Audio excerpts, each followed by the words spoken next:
অসম লোকসেৱা আয়োগৰ পৰীক্ষাত উজলিল আজমল IAS একাডেমী। ৩২গৰাকী উত্তীৰ্ণৰ মাজত ২গৰাকীয়ে ACSত আৰু ৬গৰাকীয়ে APSত লাভ কৰিলে স্থান। সদ্যঘোষিত অসম লোকসেৱা আয়োগৰ দ্বাৰা পৰিচালিত যুটীয়া পৰীক্ষাত পুনৰ উজলি উঠিল Ajmal IAS academy. Ajmal IAS একাডেমীৰ পৰা ৩২গৰাকী পৰীক্ষাৰ্থীয়ে অসম লোকসেৱা আয়োগৰ পৰীক্ষাত সফলতা অৰ্জন কৰে।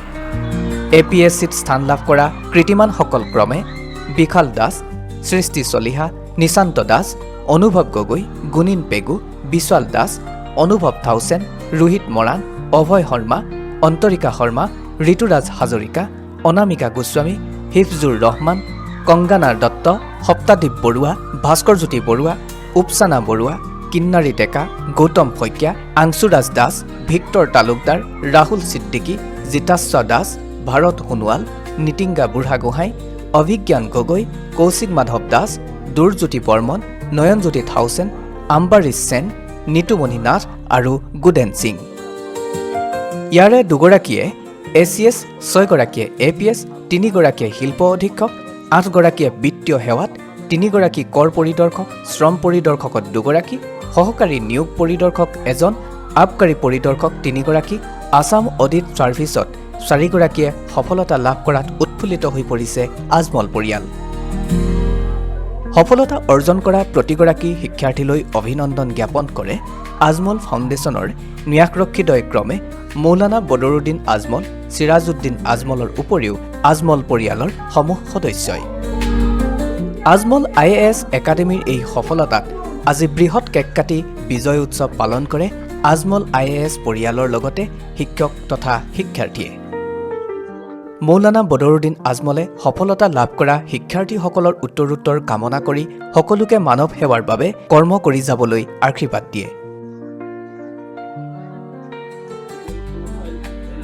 আনন্দৰ কথা যে যোৱাকালি APSC কম্বাইন্ড কম্পিটিটিভ এক্সামিনেশ্যন 2024ৰ ৰিজাল্ট ডিক্লেৰেশ্যন হৈছে আৰু আজমল IAS একাডেমীৰ ফালৰ পৰা আমাৰ যথেষ্ট আশানুৰূপ ভাল ৰিজাল্ট আমি পাইছোঁ আৰু অতিকৈ গৌৰৱৰ কথা যে আমাৰ আজমল IAS একাডেমীৰ প্ৰজেক্ট ডাইৰেক্টৰ আমাৰ ৰাহুল স্বৰূপ ছাৰৰ নেতৃত্বত আমাৰ ফেকাল্টি মেম্বাৰসকলে যিখিনি পৰিশ্ৰম কৰিছে তাৰ ফলটো আমি পাইছোঁ যে এই APSC কম্বাইন্ড কম্পিটিটিভ এক্সামিনেশ্যন 2024ত আমাৰ আজমল IAS একাডেমীৰ পৰা APSCত বিশাল দাসে 5th ৰেংক কঢ়িয়াই আনিছে।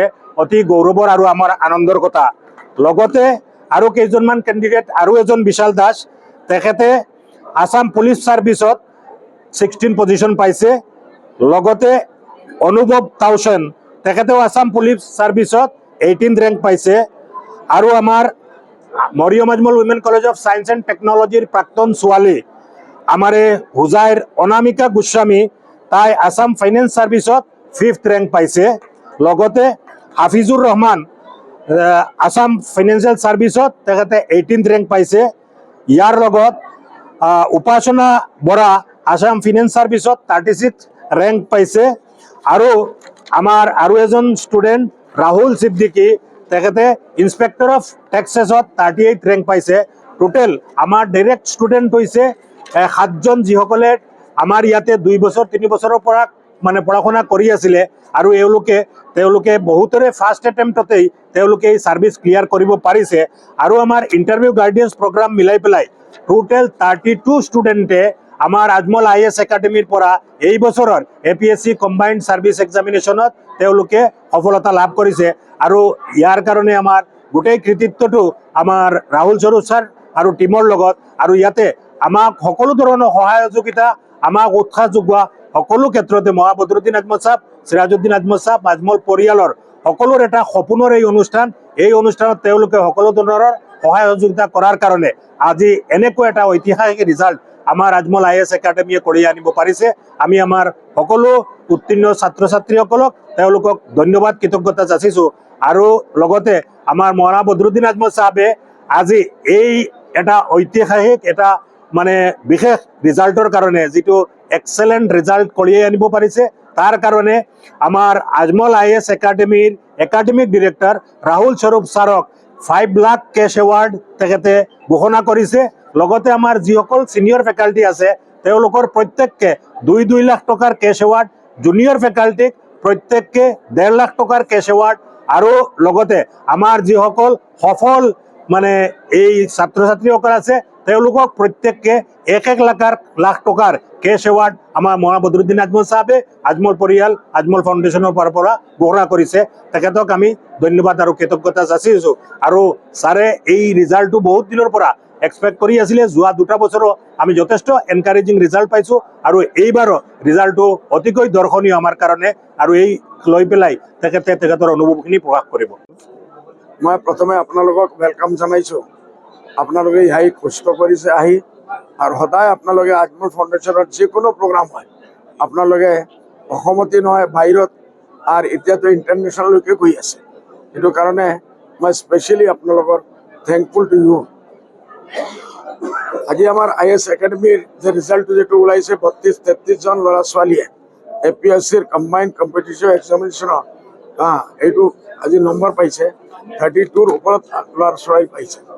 অসমত অহা দিনত আমি আৰু বেছি অল ইণ্ডিয়া কম্পিটিশ্যন আমাৰ ল'ৰা ছোৱালী যাব বুলি মই আশা ৰাখিছোঁ। আৰু যিমান ছাত্ৰ ছাত্ৰীসকলে এই নম্বৰটো আনিছে মই সিসকলক, টিচাৰসকলক, ফেকাল্টিসকলক মই মোৰ আন্তৰিক ধন্যবাদ জ্ঞাপন কৰিছোঁ।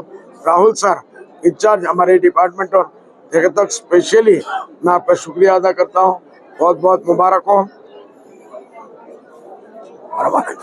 Project director mister Khusrul Qadir sir और आजाद सर सब लोगों को बहुत बहुत मुबारकबाद देता हूँ कि फिर से आइंदा रिकॉर्ड तोड़ेंगे, और ऐसा रिकॉर्ड तोड़ेंगे कि हम लोग ऑल इंडिया रिकॉर्ड तोड़ेंगे। आप लोग देख रहे हैं आजकल आसाम में इलेक्शन का वातावरण गर्म है। हर आदमी सेल्फ पॉलिटिक्स और सियासत की बात करता है। अजमल का नंबर 1 काम है Ajmal for education and education for all. यही हम लोग दिखा रहे हैं, ये हम दिखाते जाएंगे। उनका जो काम है वो अहले सियासत जाने। मेरा पैगाम है मोहब्बत है जहाँ तक पहुँचे। নিউজ ডেস্ক ৰিপৰ্ট, নতুন সময়।